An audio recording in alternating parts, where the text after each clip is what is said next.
என் நெஞ்சில் குடியிருக்கும்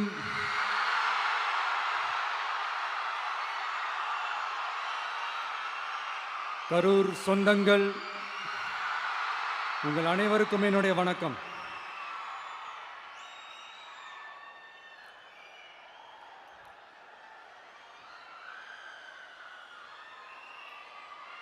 ஒரு மனுஷன் லைஃப்பில் எவ்வளோ பெரிய ஒரு உயரத்துக்கு போனாலும்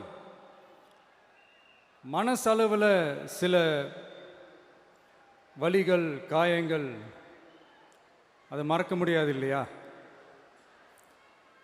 எல்லார் லைஃப்லையும் அப்படி தான், நமக்கும் அப்படி தான். நிறையா வலிகள், காயங்கள் எல்லாத்தையும் தாண்டி தான் வந்திருக்கிறோம். ஆனால் எல்லாத்தையும் விட ரொம்ப ஜாஸ்தியான அந்த வலியும் அந்த காயமும் எனக்கு அந்த கரூர் சம்பவம் தான்.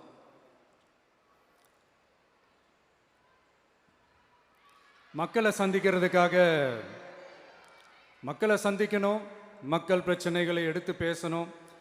அதுக்காக தான் அந்த மக்கள் சந்திப்பு பயணத்தை தொடங்கி திருச்சி, அரியலூர், நாகப்பட்டினம், திருவாரூர், நாமக்கல், கரூர் அப்படின்னு சொல்லிட்டு போயிட்டு இருந்தோம். அரியலூரில் அந்த மீட்டிங் முடிச்சுட்டு பெரம்பலூர் போகிறதுக்கு முன்னாடி அந்த பெரம்பலூர் போலீஸ் எங்களை அலர்ட் பண்ணாங்க. சரிங்க, கூட்டம் கொஞ்சம் ஜாஸ்தியாக இருக்குது, லேட் ஆகிடுச்சு, வராதிங்க அப்படின்ட்டு. So we had no choice. Police சொன்னால் நம்ம அதை ஒபே பண்ணி தானே ஆகணும். அதே நேரத்தில் பெரம்பலூர் மக்களோட அந்த சேஃப்டியும் மைண்டில் எடுத்துக்கிட்டு ஒரு மன வலியோடவே திரும்ப போயிட்டோம். அதுக்கப்புறம் பெரம்பலூர் தொகுதி மக்களுக்கு மன்னிப்பும் கேட்டோம். அதே மாதிரி நாமக்கல் அந்த மீட்டிங் முடிச்சுட்டு கரூர் வரும்போது அந்த கரூர் போலீஸ் எங்களை அலர்ட் பண்ணியிருக்கலாம்ல.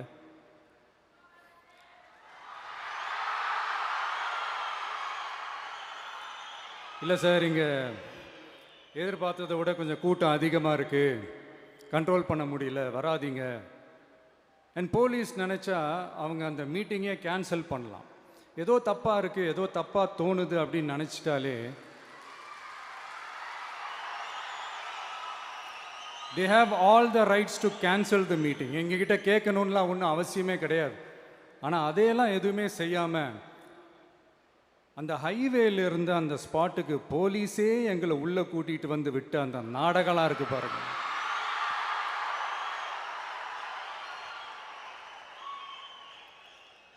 நம்பிட்டேங்க, முழுசாக நம்பிட்டேன். அன்றைக்கி இருந்த அந்த கரூர் போலீஸ் பேசும்போது தேங்க்ஸ்லாம் சொன்னேன் அவங்களுக்கு. எனக்கு தெரியாது இப்படி ஒரு நாடகம் நடக்கும்.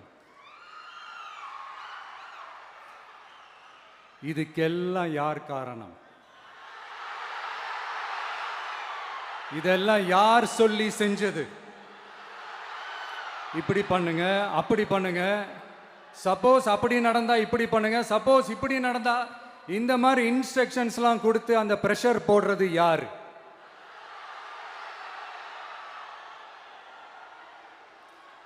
அந்த சம்பவத்தில் நம்ம யாரெல்லாம் இழந்திருக்கோம் தெரியுமா? ஒரு டிவியில் என் படமோ பாட்டோ வந்துச்சுன்னா, அம்மா விஜய் மாமா, அம்மா விஜய் மாமா அப்படின்னு சொல்லி அவங்க அம்மா கிட்ட சிரிச்சுக்கிட்டு அந்த டிவி ஸ்க்ரீனை போய் தொட்டு முத்தம் கொடுத்துக்கிட்டு என் அக்கா தங்கச்சிங்களோட தங்க பிள்ளைகளை இழந்திருக்கோம்யா.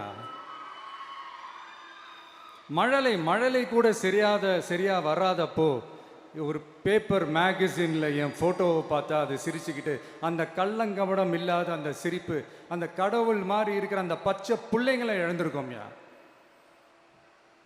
என் அக்கா தங்கச்சி, அண்ணன், தம்பி, குடும்ப உறவுகளை இழந்து அந்த வலியோட இருக்கிற என்ன நீங்கள் ஏளனமாக பேசுகிறீங்களா? என் மேலே பழியை தூக்கி போடுறீங்களா? இப்படி ஒரு சம்பவம் நடந்துருச்சு. இது ஏன், எதனால், அதுக்கான பின்னணி என்னன்ட்டு அந்த வலியோட வீட்டில் உட்கார்ந்துட்டு இருக்கிறேன். ஓடி ஒளிஞ்சிட்டான்னு வர சொல்கிறீங்களா? வாயின்னு முன்ன இருந்தா என்ன வேணாலும் பேசுவீங்களா?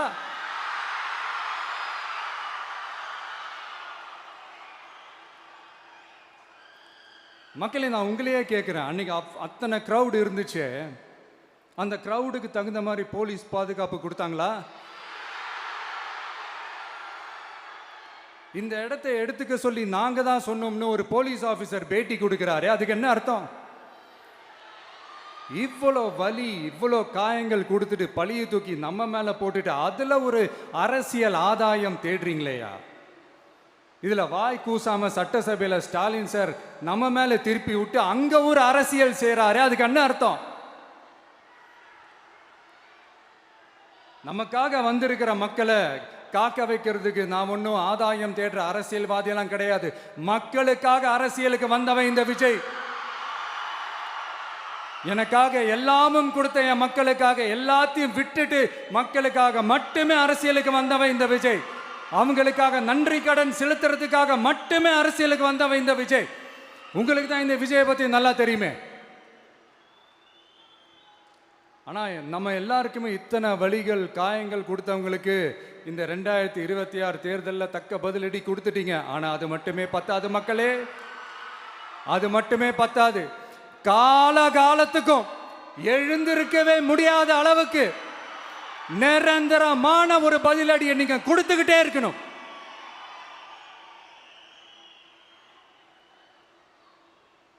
இப்படிலாம் பண்ணா நான் மக்களை விட்டு ஓடிடுவேன் நினைப்பா? யார் என்ன ஓடினாலும் நான் மக்களை விட்டு எல்லாம் ஓட மாட்டேன். அன்னைக்கும் சொன்னேன், இன்னைக்கும் சொல்றேன், நாளைக்கும் சொல்றேன், தில்லா சொல்லுவேன், கெத்தா சொல்லுவேன். பணமா ஜனமா அப்படின்னு கேட்டா என் ஜனம் தான்டா எனக்கு முக்கியம்.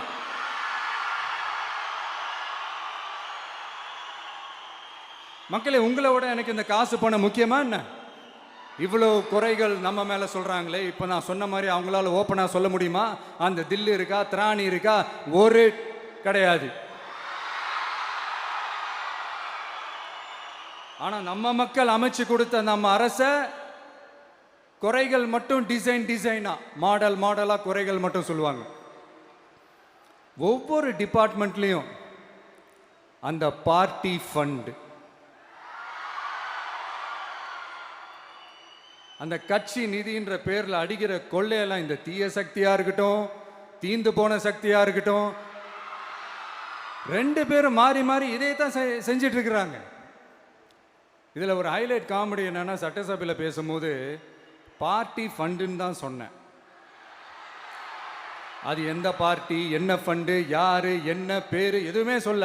பார்ட்டி ஃபண்டுன்னு சொன்னவனை எடுத்தாங்க பாருங்க ஒரு ஓட்டம். எனக்கே ஃபர்ஸ்ட் புரியல, ஏன்பா ஓடுறாங்க? அப்படி என்ன நம்ம இப்போ சொல்லிவிட்டோம்? அதான் அந்த குற்றம் உள்ள நெஞ்சுக்கு தான் குறுகுறேங்கும்.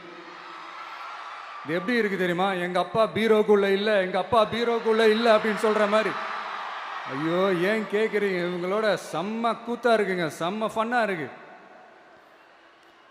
சென்னையில் ஒரு பாலம் கட்டுறதுக்காக நார்மலாக ஆகிற செலவை விட அதிக செலவில், கிட்டத்தட்ட டபுள் மடங்கு செலவில் ஒரு டெண்டர் ஒன்று விட்டுருக்குறாங்க.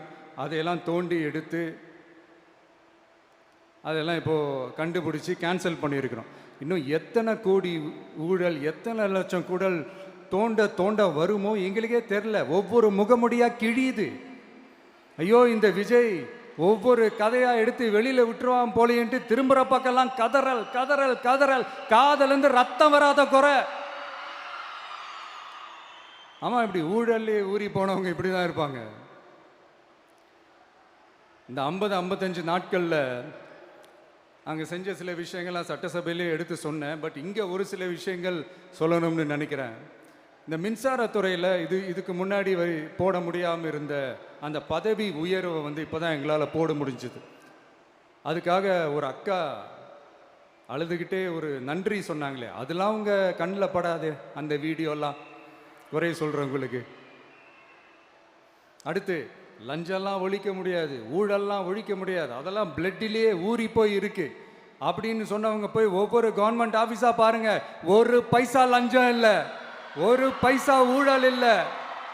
வேலையெல்லாம் சும்மா டக்கு டக்கு டக்குன்னு நடக்குது.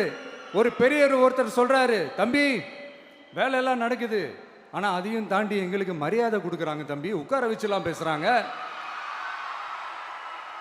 இதெல்லாம் இதுக்கு முன்னாடி நடந்ததே இல்லை. அவனை போய் பாரு, இவனை போய் பாரு, இந்த ஆஃபீஸரை போய் பாருன்னு சொல்லி அலைய விடுவாங்க. இப்போ லஞ்சம் இல்லை, ஊழல் இல்லை, வேலையெல்லாம் உடனே நடக்குது. மக்கள் அப்படி ஒரு பெருமூச்சு ஒன்று விடுறாங்க. அதை பார்த்து நமக்கு அப்படி ஒரு ஹாப்பினஸ். இதுக்கு மேலே என்ன வேணும்? ஏன் இதெல்லாம் பண்ண முடியாது? மனசுன்னு ஒன்று இருந்தால் பண்ணலாம். இப்போ பண்ணலை. அதே மாதிரி இந்த எல்என்டி நிறுவனத்தோட 18,600 crore-க்கு 3 திட்டங்கள் அந்த ஒப்பந்தம் அந்த கையெழுத்து போட்டிருக்கிறோம். கிட்டத்தட்ட 8,200 பேருக்கு வேலை வாய்ப்பு. நான் சொல்கிறது அந்த 3 மாவட்டத்தை சேர்ந்தவங்களுக்கே அவ்வளோ வேலை வாய்ப்பு. குறுவை சாகுபடிக்காக 134 கோடியில் அந்த சிறப்பு தொகுப்பு திட்டம் அறிவிச்சிருக்கிறோம் நம்ம விவசாயிகளுக்காக. இப்போவும் சொல்கிறேன், நம்ம விவசாய பெருமக்களே, உங்களோட இந்த அரசு கூடவே நிற்கும். பெண்கள் பாதுகாப்புக்காக சிங்கப்பெண் அதிரடி படை, அது உங்களுக்கு நல்லா முன்னாடியே தெரியும். வரப்போகிற அறிஞர் அண்ணா அவர்களுடைய பிறந்த நாளில் உங்கள் அண்ணனுடைய அரசில் தாய் மாமன் தங்க மோதிர திட்டம் அறிவிக்கப்படும். இதெல்லாம் கேட்டாங்களே, வாக்குறுதி கொடுத்தீங்களே, என்னாச்சு என்னாச்சுன்னு. இந்த தீய சக்தி மாதிரி ரீல் தாய் மாமன்லாம் கிடையாது, ரியல் தாய் மாமன். எப்படி ரியல் தாய் மாமன்.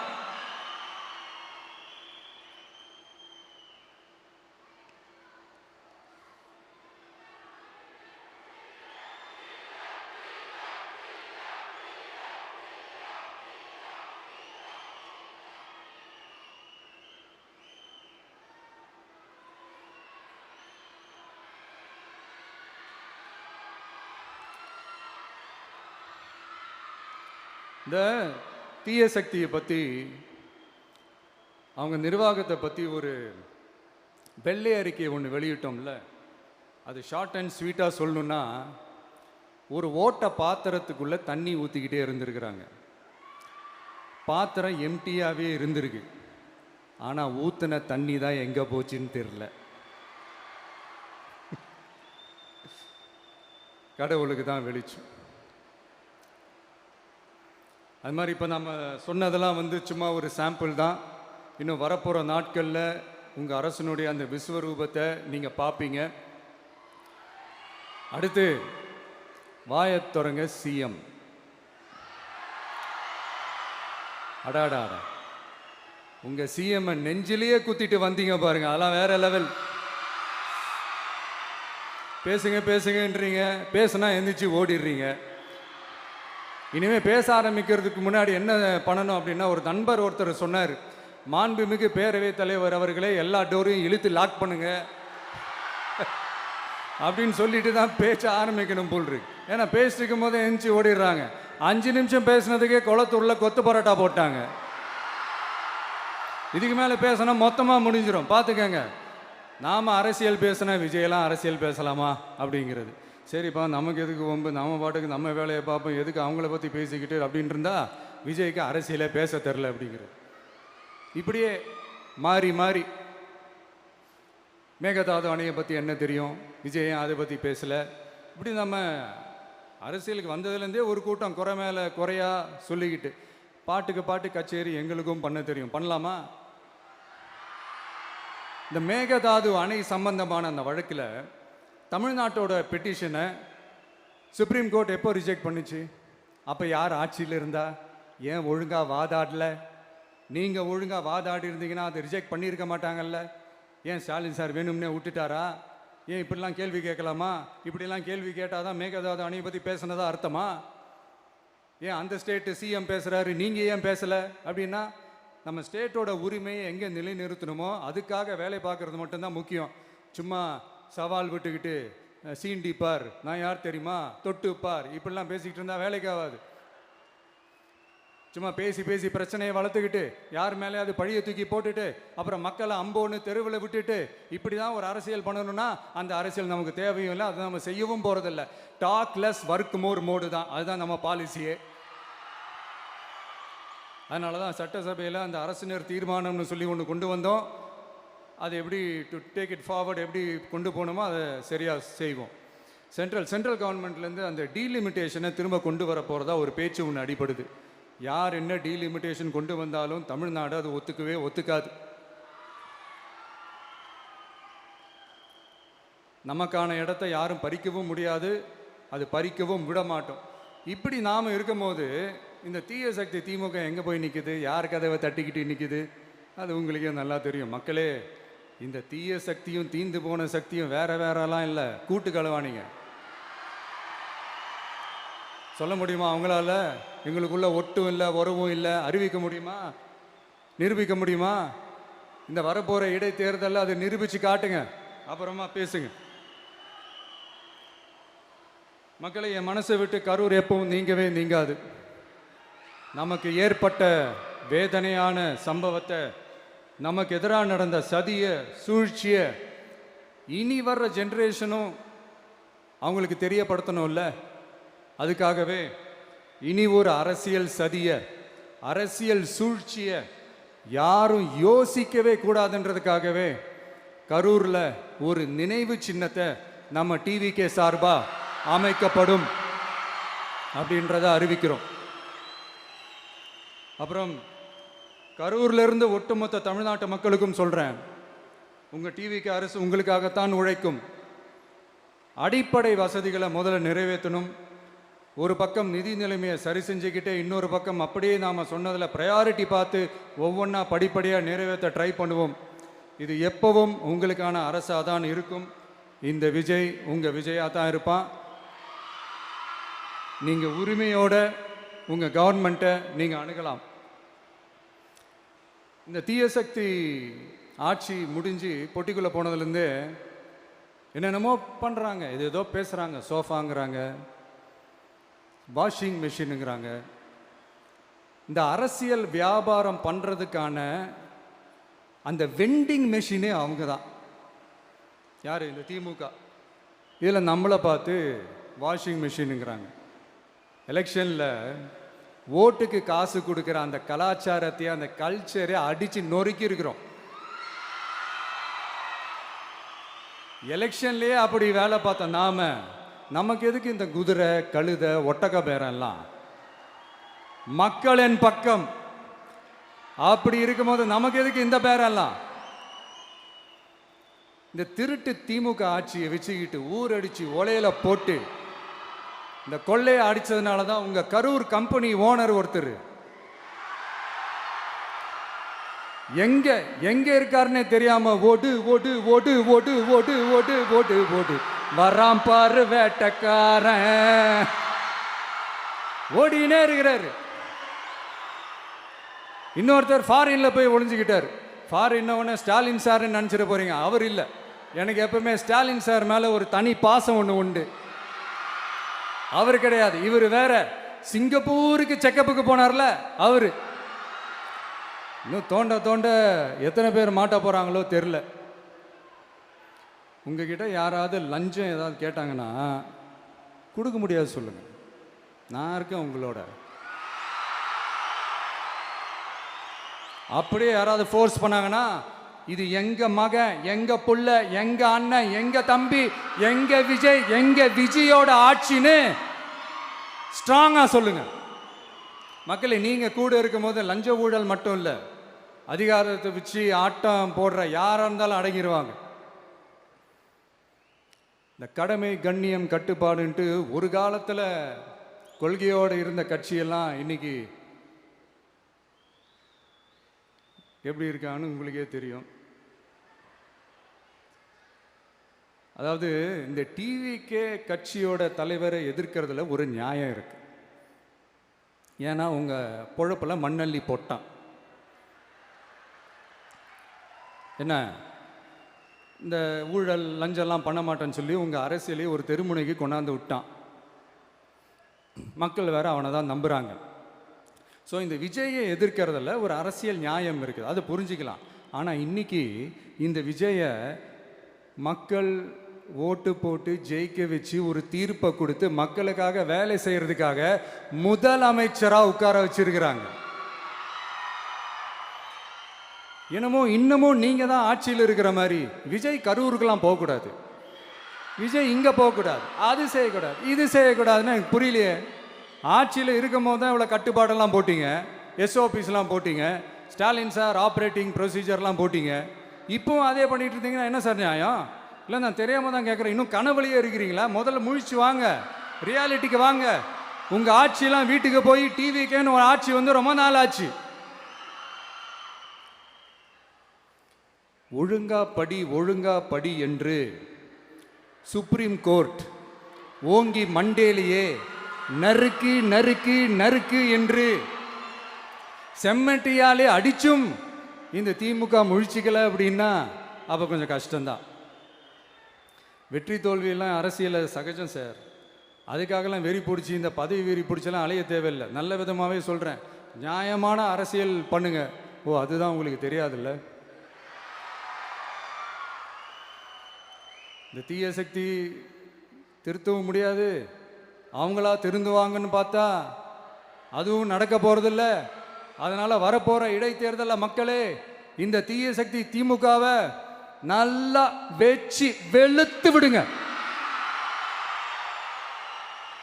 கான்ஃபிடண்டா இருங்க மக்களே, நல்லதே நடக்கும், வெற்றி நிச்சயம். மீண்டும் சந்திக்கும் வரை நன்றி.